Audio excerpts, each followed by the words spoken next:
Bhikkhus, the lazy person dwells in suffering, soiled by evil, unwholesome states, and great is the personal good that he neglects. The energetic person, though, dwells happily, well withdrawn from unwholesome states, and great is the personal good that he achieves. Bhikkhus, it is not by lower means that the Supreme is attained, but, bhikkhus, it is by the Supreme that the Supreme is attained. Bhikkhus, this holy life is like the cream of the milk. The teacher is present. Therefore, arouse your energy thus, for the attainment of the as yet unattained, for the achievement of the as yet unachieved, for the realization of the as yet unrealized. Thinking, in such a way, our going forth will not be barren, but will become fruitful and fertile, and all our use of robes, alms food, lodgings, and medicinal requisites given by others for our support will reward them with great fruit and great benefit. Bhikkhus, you should train yourselves thus. Considering your own good, it is enough to strive for the goal without negligence. Bhikkhus, considering the good of others, it is enough to strive for the goal without negligence. Bhikkhus, considering the good of both, it is enough to strive for the goal without negligence. So today is September 17th, 2020. And only 15 more nights until we reach the end of our rains retreat. So this is a special opportunity to practice. We have the chance tonight to dedicate ourselves to developing and raising the heart and mind. This doesn't come easily, and we have to put forth effort to patiently endure through hardship and difficulty.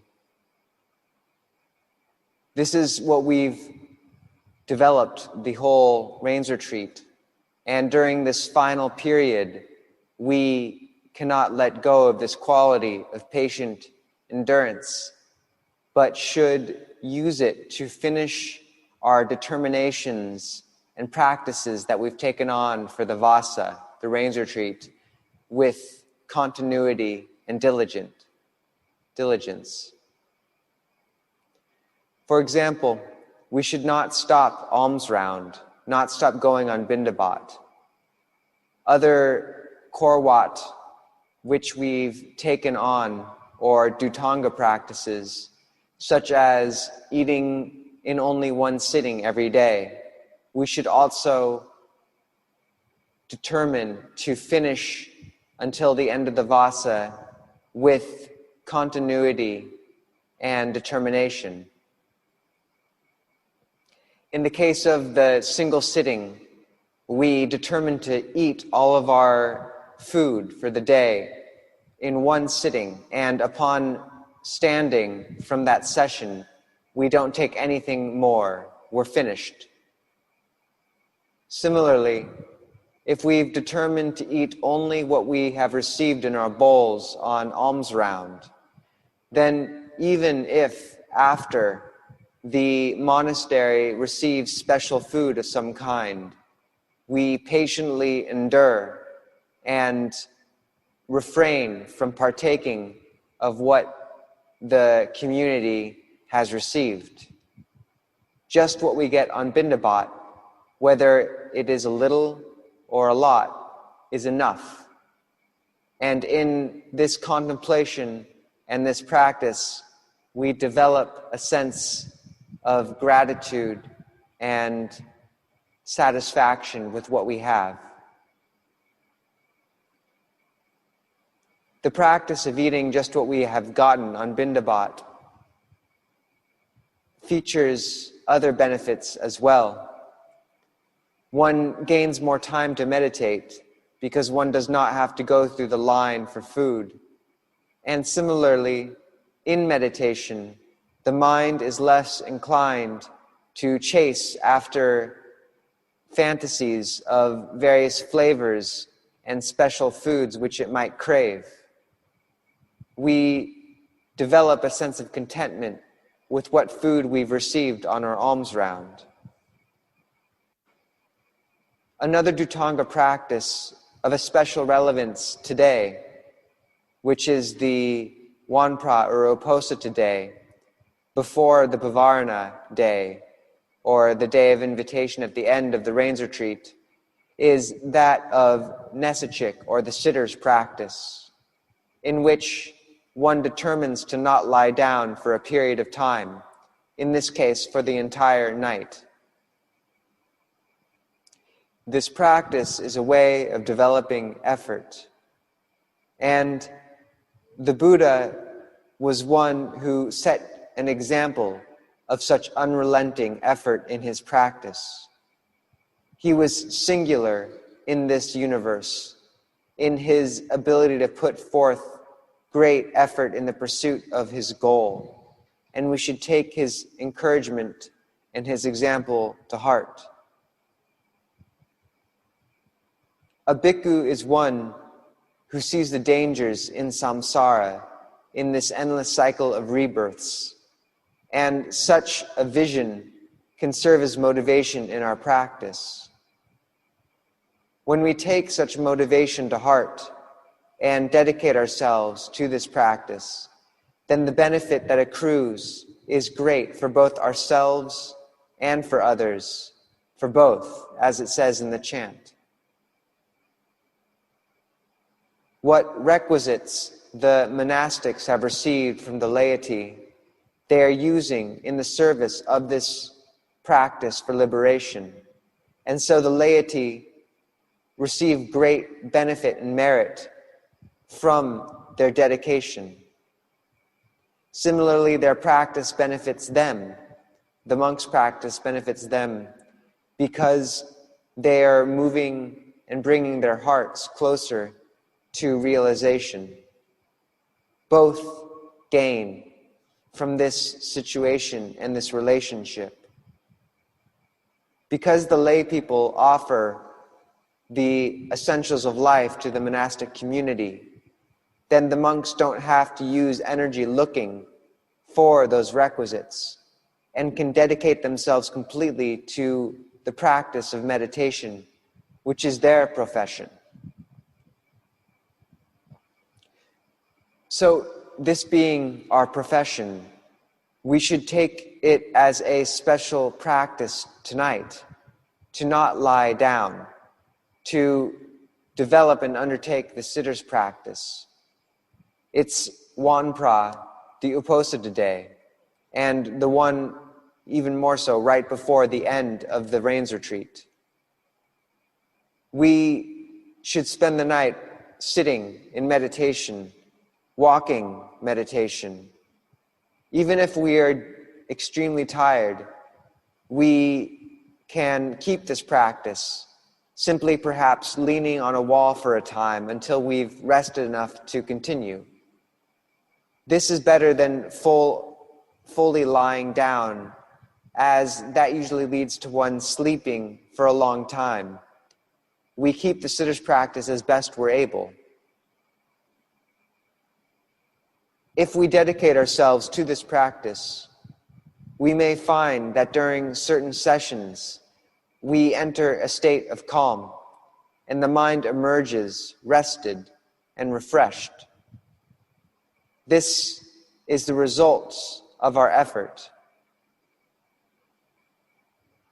Similarly, we may work to stay awake and engaged through the night by memorizing some Dhamma text or chant. For example, the Patimokkha, the monastic rule, or perhaps study some Pali language. And this means of putting forth effort allows one to continue throughout even the late hours of the evening. However, more important than practice of such a formal nature is the study, or more important than study of this nature is the formal practice, of meditation. And once we have learned and understood intellectually some of the basics of what the scholarship provides through such memorization, then it's important to once again turn our minds and intentions towards developing the formal practice of meditation in the heart. So this is what the Nesachik, the sitter's practice, is all about. We come back to the formal meditation. We sit and walk. And in doing so together, we support one another. Everyone sees everyone else staying up all night and putting forth effort.